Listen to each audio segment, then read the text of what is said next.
বিদ্যালয় মুদের বিদ্যালয় যেখানে সভ্যতারই ফুল ফোটানো হয়, ঠিক তেমনিভাবে জ্ঞানের আলো ফোটানোর জন্য ১৯৬৮ সালে এই গোসাপ অঞ্চলে প্রতিষ্ঠা করা হয় গোসাপ প্রাথমিক বিদ্যালয়, যা যুগের পরিবর্তনে এবং সময়ের আবর্তে গোসাপ সরকারি প্রাথমিক বিদ্যালয় নামে পরিচিত।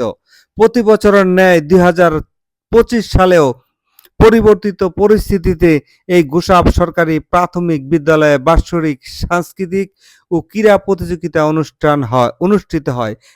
এই ক্রীড়া প্রতিযোগিতা এবং সাংস্কৃতিক অনুষ্ঠানের প্রধান অতিথি হিসেবে উপস্থিত ছিলেন সম্মানী ইউনিয়ন ছাত্রদলের সাবেক সাধারণ সম্পাদক ও বর্তমান সম্মানী ইউনিয়ন যুবদলের যুগ্ম আহ্বায়ক নাইমুল হাসান, এবং আরও অতিথিবৃন্দ উপস্থিত ছিলেন। বিশেষ অতিথি হিসেবে উপস্থিত ছিলেন সম্মানী ইউনিয়ন যুবদলের যুগ্ম আহ্বায়ক মাহফুজ সরকার ও আলামিন। আরও উপস্থিত ছিলেন যুবদল, ছাত্রদল, স্বেচ্ছাসেবক দল ও অন্যান্য অঙ্গ এবং সহযোগী সংগঠনের নেতৃবৃন্দ।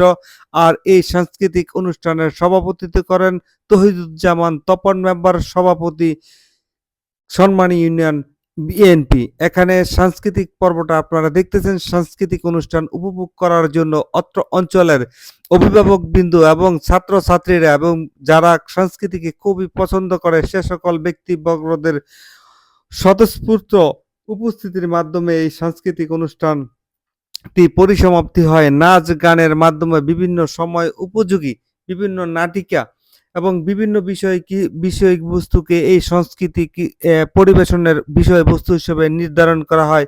সবচেয়ে সময় উপযোগী বিষয়বস্তু নির্ধারণ করার মাধ্যমে ওই সাংস্কৃতিক অনুষ্ঠানটি উপস্থিত দর্শকদের মনোরঞ্জন করতে অত্যন্ত পরিশ্রম করে আসছিল অত্র বিদ্যালয়ের শিক্ষক এবং শিক্ষিকা বিন্দুরা।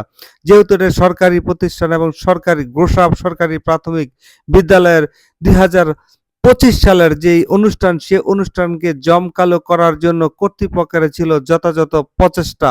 আর এই গোসাপ সরকারি প্রাথমিক বিদ্যালয়টি গোসাপ নদীর তীরেই অবস্থিত।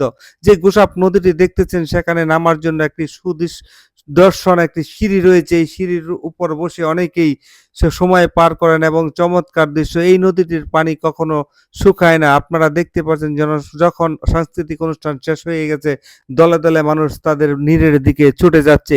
এটা হচ্ছে গোসাপ সরকারি প্রাথমিক বিদ্যালয়। এখানে রয়েছে একটি মাদ্রাসা, রয়েছে ঈদগাহ মাঠ, যা এই অঞ্চলের মানুষের শুধু সামাজিক, অর্থনৈতিক, রাজনৈতিক বিভিন্ন কর্মকাণ্ড সম্পাদনের ক্ষেত্রে এই মাঠটি অত্যন্ত গুরুত্বপূর্ণ ভূমিকা পালন করে আসছে যুগের পর যুগ। ১৯৬৮ সালে এই অঞ্চলে যখন এই শিক্ষার আলো ছুটানোর জন্য প্রতিষ্ঠা করা হয় এই বিদ্যালয়। শামীম ওসমান ব্যাপারী, সবাইকে ধন্যবাদ।